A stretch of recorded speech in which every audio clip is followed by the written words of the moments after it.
Even if you take the city's rapid growth into account, ridership numbers are still large, and transit has been working hard to keep up. Part of its success is due to the fact that they've been getting into newer neighborhoods, even before they're completely built. The main goal today is setting up what's called a high line. Basically, it's a rope that stretches across the river. It would then be attached to the boat, which would allow for more stability during a swift water rescue. Walking through the area, the garbage ranges from coffee cups and lunch items to plastic clinging onto the trees. Carabella says the culprit is just across the street. Despite the damage, the Nellers consider themselves lucky because the flames reached this tree line, and it was stopped just in time because their home was only meters away. So what's happening now is we're heading towards the Rimbey area and following the flight plan of a possibly downed aircraft. Normally there'd be a navigator and 2 spotters here who have about a mile visibility on each side. The frustrating thing about the whole situation is that a reason for the loss hasn't been nailed down. Some Alberta beekeepers blame the cold weather, while others say mites are playing a role. In the end, Nixon says it's going to take government and industry to unravel the mystery. Yesterday's tragic chase along the QE2 ended with a suspect in custody, and today police released his name. Charges have been laid against Mr. Kenneth Jansen of Saskatoon, 24 years of age. Jansen allegedly led police in a pursuit which started at the Alberta Sports Hall of Fame. While RCMP were deploying a spike belt, an officer was hit with the vehicle. Jansen was arrested near Olds after his car drove over another spike belt. He faces 8 charges, including 3 counts of attempted murder, 1 count of criminal flight from police causing bodily harm, as well as 1 count of kidnapping. Police refused to comment on the kidnapping charge. The investigation is still ongoing. RCMP K Division Serious Crimes Branch is still investigating. The officer remains in Red Deer Hospital in serious but stable condition. Down at the Innisfail detachment, it was business as usual, but yesterday's incident remains fresh on the minds of the officers. From what I've heard, obviously they're understandably upset. One of their own members is injured and in hospital, so that's the last we've heard. And in the town of Innisfail, residents remain shaken over the incident. It's pretty bad that something happened that bad to that degree. It's nuts. I mean, if he runs over a cop, he wouldn't think twice about running over one of us now, would he? Well, I wish him all the best. I hope he makes it through okay. Kenneth Jansen did appear in Red Deer Court today. He was visually upset and crying while the charges were being read to him. He did reserve his election and plea and will be back in court on August 6th. Tino Makris, CHCA News. Just 3 days after being kidnapped, well over 800 people have joined a Facebook group praying for the safe return of journalist Amanda Lindhout. A friend wrote on her Facebook wall saying she had the most outgoing personality and was cheerful to all. Her goal was to be the best journalist she could be, and you know that she needed to be right there on the front lines to talk to the people themselves. One man asks, has the government tried anything to help? Red Deer MP Bob Mills says Foreign Affairs has a person assigned to Amanda's case. You have to know that that's a very rough country, and you know, warlords run it, and it's a tough place. The difficulty for Foreign Affairs is there is no stable government in Somalia to deal with, so finding the right channels to negotiate can be trying. Stuart Bell, a reporter with the National Post, knows firsthand the situation in Somalia. He was there for a week in January of 2007. At night we used to sit on top of the roof of the hotel, and we could see tanks in the streets, and we could actually watch some of the shooting that was going on. In her latest column for the Red Deer Advocate, Lindhout says nowhere is a person safe in Somalia. Within 24 hours of filing that story, those words would ring true. On Canada's Foreign Affairs website, it warns against all travel and even adds there have been targeted assassinations of journalists.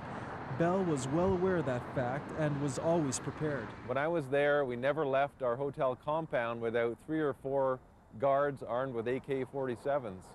And the day after we left, the airport was shelled by rebels. Lindhout was with 2 guards at the time of her abduction, and her mother is remaining positive about Amanda's situation. She is really good at keeping things together and keeping her wits about her. Tino Makris, CHCA News.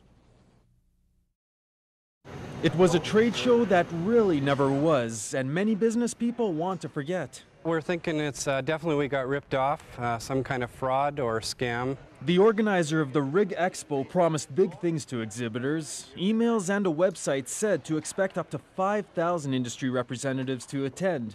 Yesterday, it was anything but. I think we had 20 people through the door yesterday, and we only talked to one customer. So. Which prompted many to look for the show's organizer, Paul Pearson. But as of 1 o'clock yesterday afternoon, he was nowhere to be found and could not be reached. Exhibitors decided to pack it in a day early, but had already paid their bill. This one with GST was $4,200. In total, we're looking at about $5,000. Alan Lindsay came all the way from Midland, Texas for the show. His losses might take a while to recoup. It'll be a little over $10,000. Pearson asked to be paid with check or cash only, which should have been a red flag to exhibitors. The organizer also tried charging $80 for internet service. And the problem is, internet is already free here at the Caprice Center. He also gave exhibitors the option of carpeting for their booth for an extra $120, but the exhibition hall is already carpeted. The entrance fee was a staggering $120, or just $20 with a business card or a donation to the food bank as advertised in the Red Deer Advocate. I looked through the paperwork that I have for events for just about the whole year. And there's nothing that refers to something like this at the Capri. There's other events, but certainly not this one.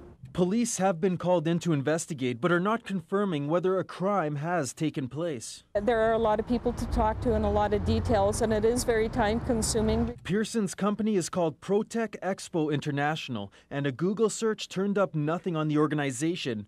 Meantime, exhibitors allege Pearson took off with a huge amount of money. I think in total, in his pocket, probably would be $120,000 to $130,000. Tino Makris, CHCA News.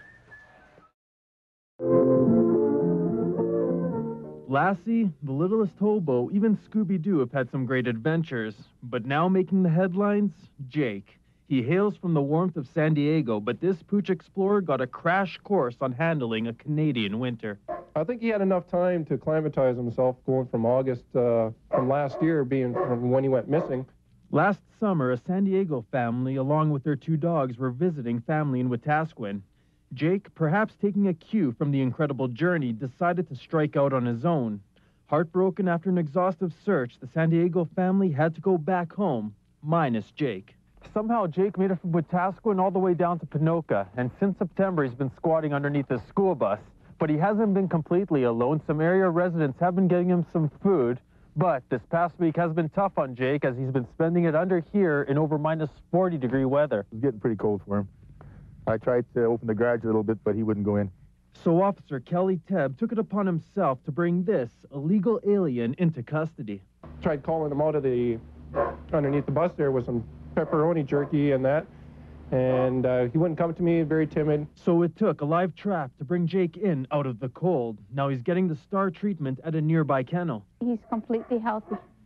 No, we haven't, I checked his ears, his tails, his paws, and we haven't seen anything unusual on him. Tebb has been in contact with the San Diego family, who are amazed Jake is still alive. We're trying to make that arrangements to get him back to San Diego, whether she flies him out or she comes up here and picks him up. Soon, Jake will be back to his dog's life down south, but maybe there should be a little stopover in Hollywood to work out a movie deal, or at least a book. Yeah, Jake's story. I guess that would be the title. Tino Makris, CHCA News, Ponoka.